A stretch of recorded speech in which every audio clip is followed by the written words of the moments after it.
নিরামিষের দিনে পনির খেতে খেতে আমার বাড়ির সবাই বোর হয়ে গেছে।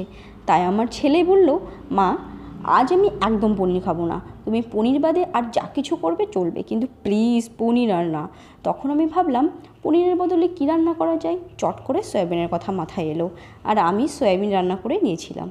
এই এক জ্বালা হয়েছে, সকালে উঠে প্রথমেই চিন্তা আজ কি রান্না হবে, কোনটা ছেলে খায়, কোন খাবারটা তার বাবা খাবে না, এইসব ভেবে ভেবে সকালটা যেন ভয়ানক মূর্তি হয়ে হাজির হয়।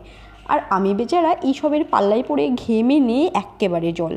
আর সবার পছন্দ মতো খাবার রান্না হলেই সবাই চুপ, আর আমিও রেহাই পাই।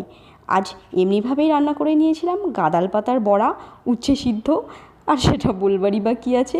যাই হোক, সঙ্গে ছিল ডাল, একটা নিরামিষ তরকারি, বাস বাস বাস এইটুকুই। আমার মতো তোমরা কারা কারা প্রতিদিন সকালে রান্না করতে গিয়ে এরকম তাড়াহুড়ো করে থাকো, প্লিজ আমাকে কমেন্ট করে জানাবে। আমি অনেক দিন থেকেই ভিডিও দিচ্ছি, কিন্তু তোমাদের কাছ থেকে কিন্তু সেরকম কোনো রেসপন্স পাচ্ছি না।